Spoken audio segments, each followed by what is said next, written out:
Hello, David Snowpeck here from Snowpeck Games, and this is part 8 in a tutorial series about using the Git version control system with a game project using the Godot game engine. So, in the last several parts, we have been talking about branching and merging, starting with simple branching and merging, to three-way merge and merge conflicts, through to tips for merging Godot scenes and team collaboration, which we talked about in the last part. We are finally breaking away from talking about merging and branching to be talking about Git LFS and dealing with large assets in Git. So we're going to be talking about why Git is bad with large assets, what Git LFS is, when you should use Git LFS, and a step-by-step guide to use Git LFS for your project on gitlab.com. So, why is Git bad with large assets? Well, when you do a Git clone, you're getting the entire history of the project, all of the commits. And for the most part, this is actually a good thing. It's good to have all of the commits because then you can bounce around between different versions, look at different things without having to connect to a remote server. You can git clone the repo, get on an airplane where you have no internet, code away, making branches, merging things, going back in the history, whatever you want, and then the plane lands, you get off, get on Wi-Fi, and you can push all the changes you've been doing. However, with large assets, that means you have every revision of each asset. So let's say your player.glb, that would be a 3D model in the GLTF format, is 1.2 megabytes. And let's say there are 8 commits that change that model, and they change it in such a way that it doesn't really change the size, right? They're just moving things around, making small tweaks. So now there are 8 copies of it in the repository. That means that at 1.2 megabytes times 8, you have 9.6 megabytes for just this single asset. This can add up to gigabytes if you have enough assets with enough revisions. So you could end up with a repository that's like 2 gigabytes in size, or even bigger. I mean, the sky's the limit, right? And this ends up affecting all team members. So anytime a team member wants to git clone that whole repo down, they're going to be downloading 2 gigabytes worth of data. They're going to have to keep that 2 gigabytes worth of data on their computer at all times. And the fact is, probably not all team members actually care about all of those art revisions. For the artist, it's probably important. They can, bounce back to some older revisions. If they're like, oh, I kind of like the way that character's ear looked, a month ago or something, they can go back and look at it.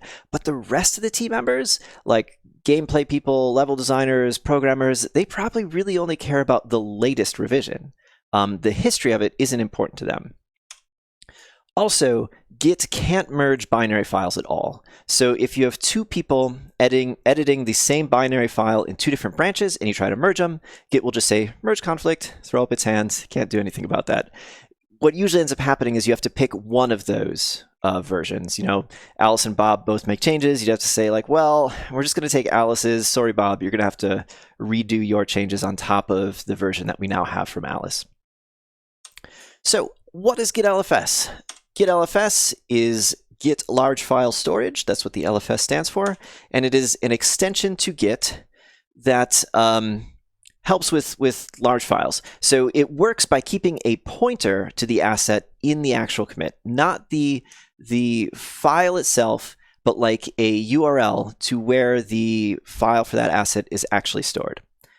Then the assets are kept somewhere outside of the repo, and whenever you check out that commit, it will automatically for you replace those pointers with the actual files. So once you have it, once you're using it, it works mostly automatically. It just stashes these assets off to a third-party location, not a third-party location. It's if you're using GitLab.com, the Git LFS files are also stored on GitLab.com, but just not as part of the Git repo. We'll see more about that in a little bit. It also adds a locking system to help prevent 2 people from modifying the same unmergeable binary file. So because these files are unmergeable, it adds a system where you can say, okay, Alice is going to work on this player.glb model. So first she goes and locks it. And now nothing can be pushed back up to the repository that changes that file. Only Alice can. And if someone else goes and tries to lock it, it'll say, sorry, you can't lock that. Alice has the lock. And then she'll do her work, push those changes up, and then unlock the file.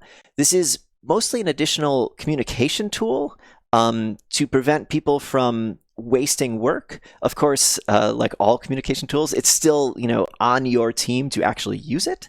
If you forget to go and lock the file, well, you'll still end up with two branches with changes to the same unmergeable binary file. But if your team chooses to add this to their workflow, then it's a helpful tool for facilitating preventing these unmergeable changes.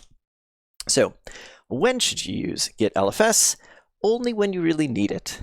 There's a tendency, I think, for people to see tutorials like this or learn about a new technology and be like, oh, I'm just going to use Git LFS for all of my repos, because what if I have some big assets? Like, this is totally something I need. I don't think you should use it unless you really need it. And let's talk about why. So Git LFS adds complexity. There's now more things that can go wrong. This is especially true if you are hosting your own Git repositories. Like if you're setting up your own server where your Git repositories are going to live, setting up Git LFS is like a little bit complex, and maintaining it and making sure it still works. Like you could end up in a situation where Git is still working fine, but now LFS is broken or corrupted or has lost your files or something. And it's like, well, okay, now all I have is the code and all of the assets are gone. That's not a good situation to end up in. Or, even if you're not hosting it, there could be a situation where like GitLab is working great, but like its LFS is down for, some issue that just affects LFS for a couple hours or something. It's more complexity, which if you don't need it, probably better not to have it. Also, Git LFS makes backups harder. So remember how we were saying a Git clone pulls down the entire history? That means that basically every Git clone of your repository is a backup. And making a backup, like if you want to set up some process on a server somewhere that's going to like pull down daily backups, that's super easy, because all you do is you tell that server to just git clone and pull every day, right? Because every clone of the Git repo is a full backup. With Git LFS, that is not the case. There isn't a way that I'm aware of from like a command line client to just like say, I want to pull in all the data from Git LFS to do a backup. You would need to like script that special or mechanize it special. Or what most people do to back up Git LFS is to actually do the backup on the server, which then will be different depending on how you set up Git LFS on the server or what services you're using. So like GitLab has a way to make an export of a project, which includes everything, including the LFS data.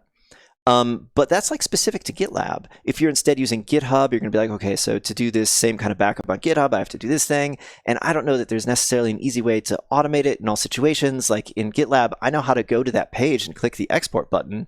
But does that mean like I'm going to have to every week like go manually back this up every week and save it? Like that seems like a bunch of extra work that I don't necessarily want to do.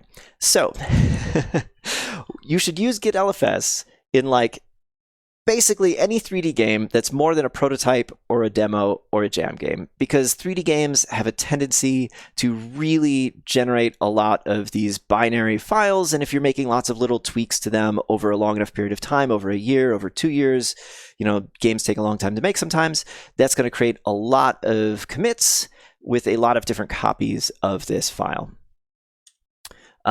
Or in a 2D game with like just a massive amount of art or music where you expect to be making a lot of changes. Because even like a massive amount of art in a 2D game could be like, I don't know, 500 megs or something. But if you're like just dropping it in there and it stays and you're not changing it a lot, like 500 megs, like I don't know, I could kind of live with that for a Git repo. So, you're going to have to try and find this line. But for me, with many 2D games, like I just won't use it. Because if you don't need to, maybe just don't. Just avoid the extra complexity, avoid the extra issue with having to make backups. But it's a tool if you need it. You can enable LFS on an existing repo later on if it turns out that like you do need it. But existing assets that have already been added to the repo won't automatically convert to be stored in LFS automatically.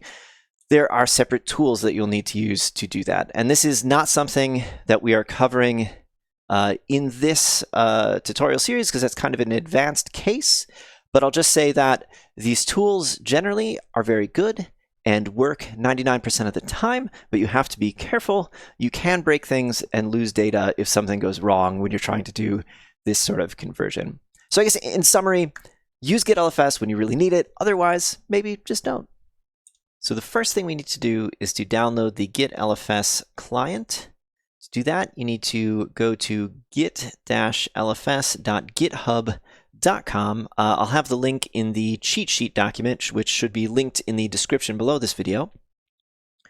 We'll download the version for our operating system, which is Windows in this case. I'm running this in my Windows VM. Run that when it downloads. Like all Windows installers, we just say yes to everything.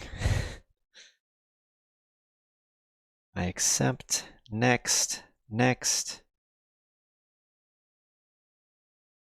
All right, finish. And there is another step we need to do to complete the installation. We need to run a command from the command line. So we're going to right click, it really doesn't matter anywhere because we're not doing this in a Git repo, and do git bash here.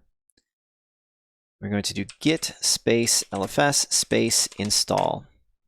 And this is something that you only need to do one time for each user account. If you have multiple user accounts on your computer that you switch between, well, you need to do it once for each one. If you only have the one user account like most people, you just need to do it once at all on that machine. So, all right, Git LFS is installed. The extension is there. It's ready for us to use. So let's create a new Git repo to test out LFS. So we'll make a new folder to hold it. I'm just going to call it lfs-test. Open up this folder. And, oh, I should say, we're going to do all of these steps today from the command line. We're not going to be using the GUI. One reason for that is that the LFS specific commands, the git space LFS and then some other bit of command, only works from the command line. There isn't support for LFS in the Git GUI. All the other commands that we're running, though, like I'm about to initialize a new repo, I'm going to run git init, and then we're going to add some files, we're going to commit some files, we're going to push some stuff. All of that you can do from the GUI the same way that we've done it from the GUI in all of the previous parts in the series, so there's no need really to repeat how to do that. All right, so let's do right-click and go to git bash here to get up the git command line. We're going to initialize a new repo, we're going to do git space init. And we're going to need a file to put in here, a big file. Actually, let's put a couple of files. So we have some non-Git LFS files too. We're going to add a readme.txt.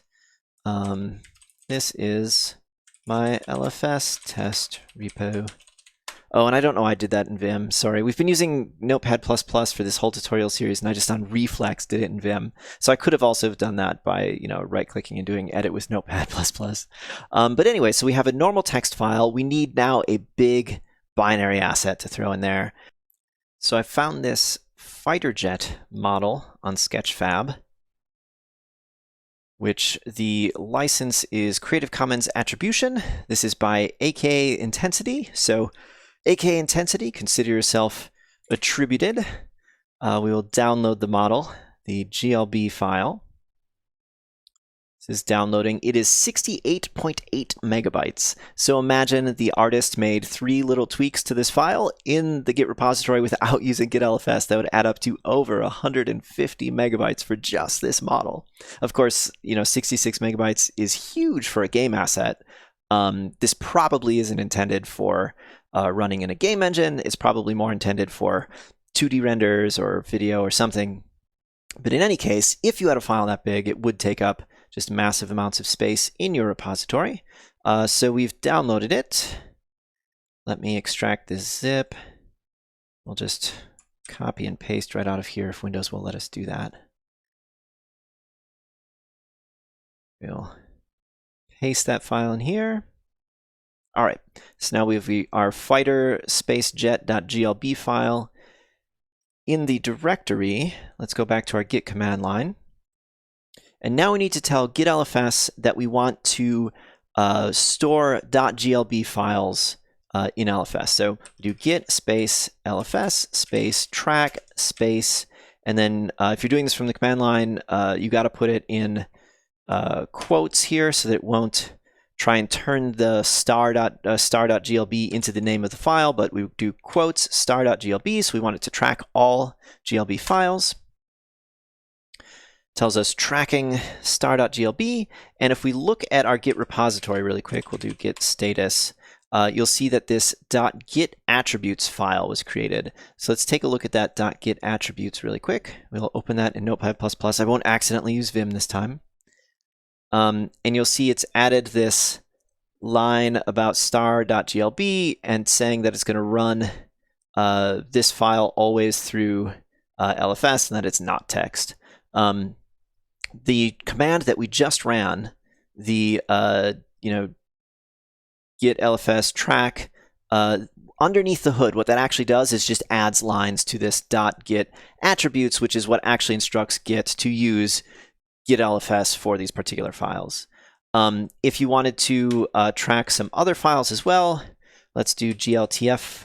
That's the text format of GLTF files. GLB is the binary version. And then, yeah, I would like to reload it, please. It's now added that also here. There is another option we can add, git space LFS space track space -- lockable. And actually, I'm going to do that. We'll do it on both the GLB and the GLTF files, which you'll see updates this a little bit more. It adds this lockable attribute to it. And that's what will allow us to, if we choose to, lock files and unlock them as part of our workflow. So let me just close this really quick. We need to make sure that the .git attributes file gets committed to the repo. So I'm going to do git space add git attributes right away. I guess I should add our text file that we created earlier as well, the readme.txt. And we are going to add our fighterjet.glb. All right, so we'll do git space status. We'll see we have these 3 files ready to be committed. And let's create this commit. Added readme.txt and sweet fighterjet model. We'll save that. Close it. All right. Now, Git LFS only comes into play when we're actually pushing and pulling this to a remote repository. So I have created a test project on gitlab.com. All projects on gitlab.com have support for Git LFS. That's probably true for GitHub. I didn't go look it up, and other Git hosting services. So, like we did many parts ago, we are going to grab this command to add the remote. This is telling it that we're going to be syncing this to this particular repository on gitlab.com. What did I do? Did that just copy and paste weird? Windows. Yes, it just copy and pasted weird. I don't know what that was about. All right, so now we're going to do git push space -u space origin space master. And this will actually push it to gitlab.com, and we will see that it's going to first push the Git repo and then push the assets to Git LFS.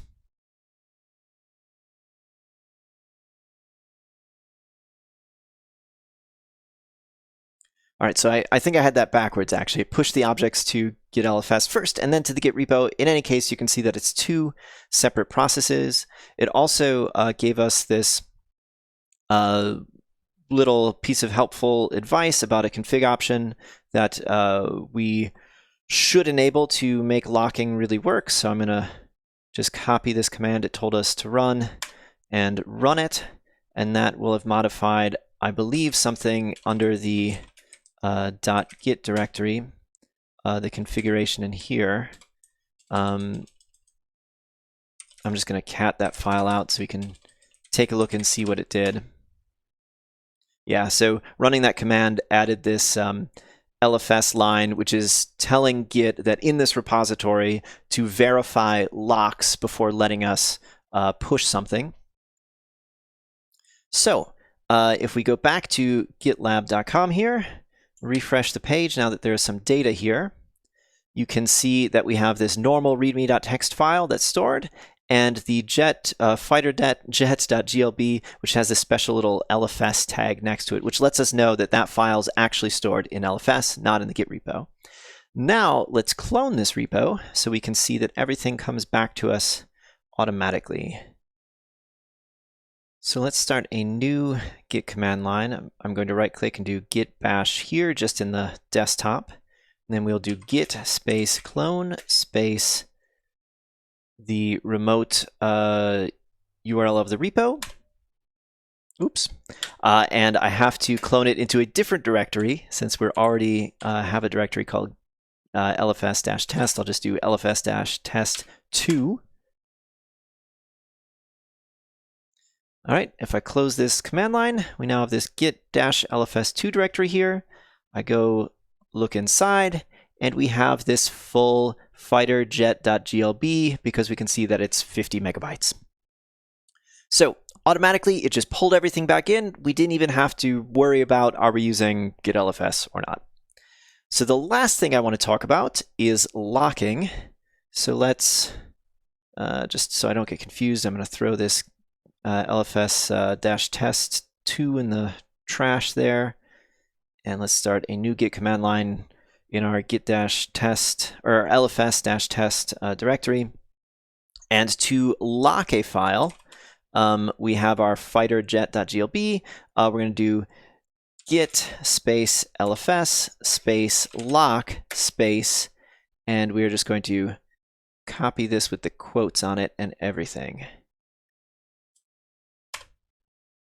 This will contact the server, tell it to lock this file. It has locked fighterjet.glb. We can do git space LFS space locks. We'll contact the server and say, what is locked? Well, the fighterjet.glb is locked by dsnowbeck, that's me, with a particular ID. That doesn't really matter.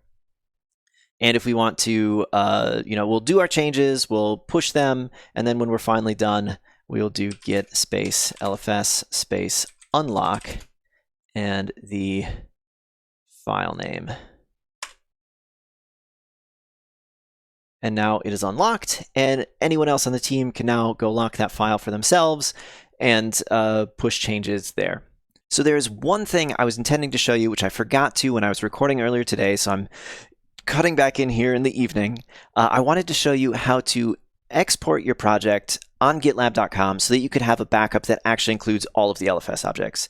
Like we were talking about before, if you git clone your repo, you won't get the whole history of all your LFS objects. You'll just get the latest version of that object, of that asset, as it exists in the master branch, and not any other versions of that asset on any other branches or in the past. So if you want to get all of your past history, you can go to your project page on GitLab.com, go to Settings, General, scroll down to Advanced, click Expand, and there is this Export Project section.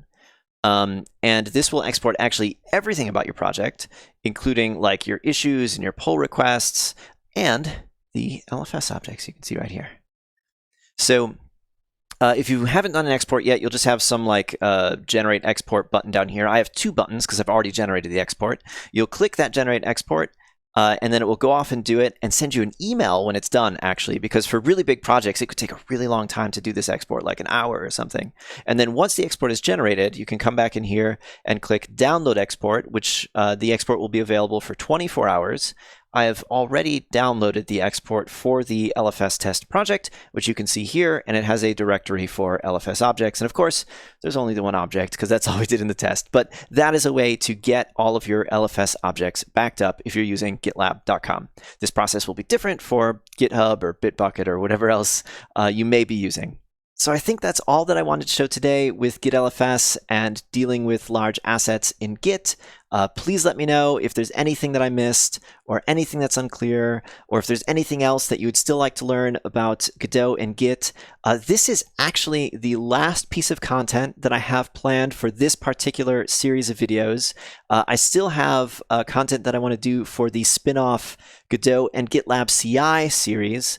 I think we talked about just setting up CI to do automatic builds, automatically pushing those builds to itch.io. I would also like to do automatically building Android exports of your game, automatically pushing to Steam, and a whole bunch of other things. So there's more things coming for that series, but this is the last thing I have planned for this one, unless you guys come up with any great suggestions for me. Certainly let me know in the comments, and thanks for watching. Talk to you later. Bye-bye.